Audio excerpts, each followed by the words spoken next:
Hi, this is Jay Sykes with a quick video talking about how to sell a watch and some various tips and realities. Now, there's different categories here with various columns. Generally speaking, the left side column is going to represent the ideal scenario, and the right column is going to represent the worst case scenario for a particular category. And in the middle somewhere, I suppose, is in the middle literally. Now, to give you some background, I've sold at least a dozen watches over the years. I'm not a dealer. I'm not a flipper per se, but I'm a watch enthusiast. So as a result, my tastes have changed and I've gotten rid of a few watches over the years. I have a decent reputation online. I've sold on Craigslist face-to-face. I've sold on forums. I've sold on eBay. I've sold through word of mouth as well. So that's kind of my experience. I'm speaking from real life situations here and real life observations. So let's get started with these different categories of selling a watch. Now, how do you get the most market value for your watch when you sell it? We're going to assume that you are selling a pre-owned watch. Now, if you are an established dealer, you get the most money. As an established dealer, you have years of experience, you have a good reputation, you have good references, you have an online presence, people know you, people trust you. So as a result, you will get much more money for the watch. If you're a regular punter, you will get the least amount of money for a watch. You can take an identical watch, have it sold by a dealer and a regular punter, and the dealer is going to sell for at least 20% more than the regular punter. Because as the regular punter on the street, no one knows who you are. They don't trust you. You have no history, no reputation, and people are going to lowball you. They're not going to trust you. You get the least amount of money for your watch. Now, the next category is how soon do you want to sell your watch? If you are in no rush, you can take your time, wait for the right buyer, and you will get a better price. If you are desperate, however, you get the least amount of money. It makes sense, right? If you are very desperate and need money very quickly to pay off the bail bondsman, the gambling debts, or some kind of child support, then of course, yes, you take the first offer that comes through because you need that money. You're desperate. You don't want to be there. Now, moving on. What was the price you paid originally for that watch? If you paid with a heavy discount, you're actually already ahead of the game. When you go to sell it, you will take less of a hit because you bought smart in the first place.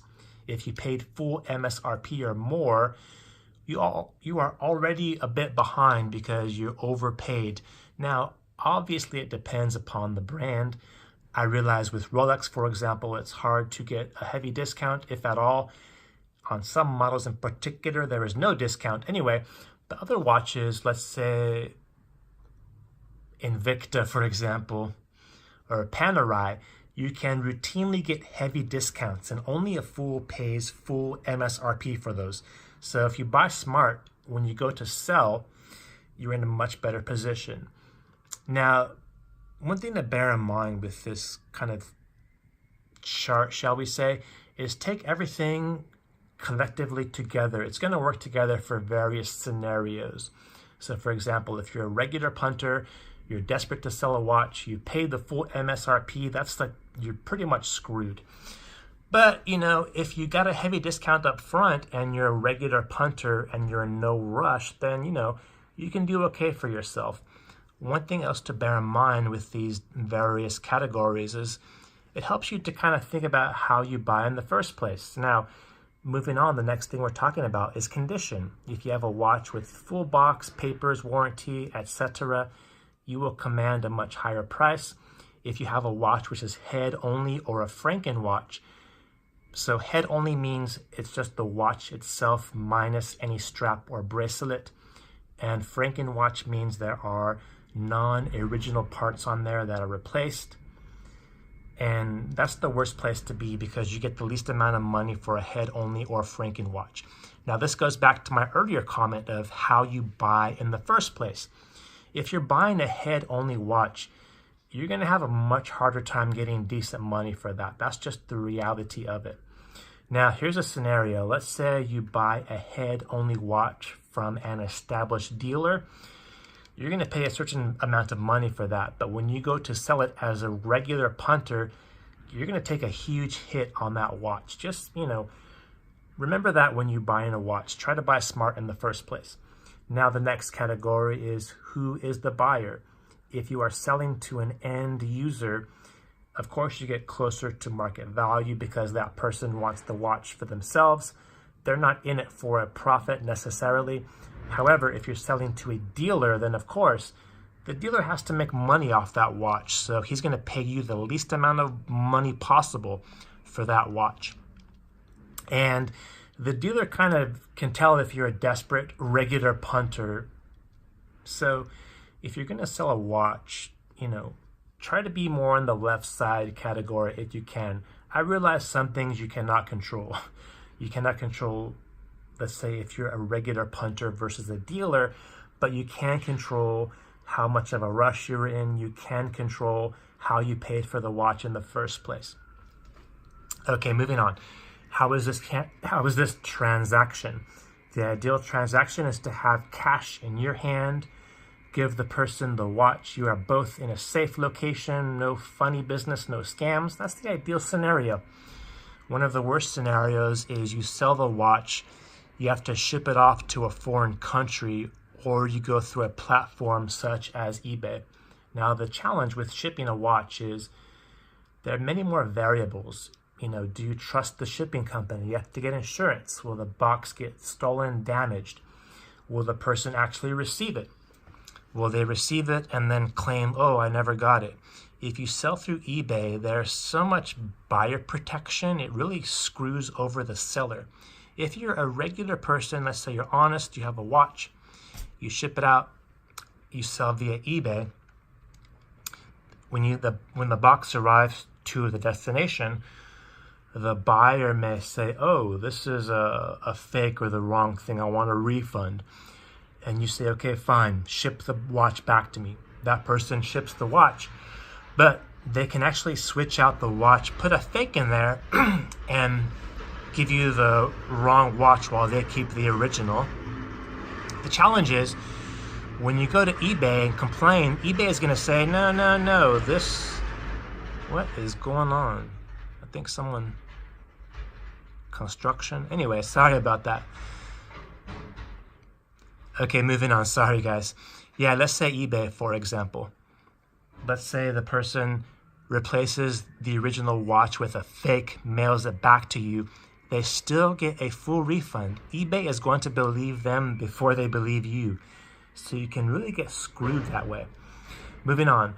What is the value of the watch in the first place? It's much easier to sell a watch which is less than $1,000. It's very easy to sell a Hamilton, a Tissot.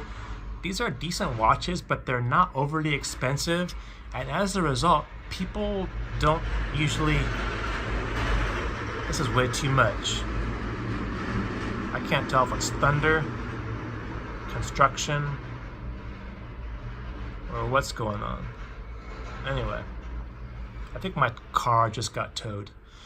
Okay, here we go. So it's much easier to sell a watch which is less valuable because there's less fraud, there's less tricksters around, less funny business going on. You can sell it pretty easily, actually. However, if you have a Rolex or Patek or a watch which is $10,000 or more, it's much more difficult. This may sound counterintuitive. You may say, hey, Rolex and Patek are very desirable. They retain their value quite well. But because they are so popular, they're often faked and they attract unsavory characters. So once again, if you're a regular punter trying to sell a Patek, people are going to assume it's a fake watch. They're not going to believe you. They're not going to want to pay you the high price. Or they may try and trick you and, get it out of you via some kind of fraud scheme or something. So just bear that in mind. Yes, they are great watches, Rolex and Patek, but believe it or not, they're actually more of a hassle to sell because of those different categories. Fraud, lowballers, people trying to trick you. They may rob you. All these things to consider. Now, the next category here is asking price. As a seller, how do you determine how much you're going to ask for your watch?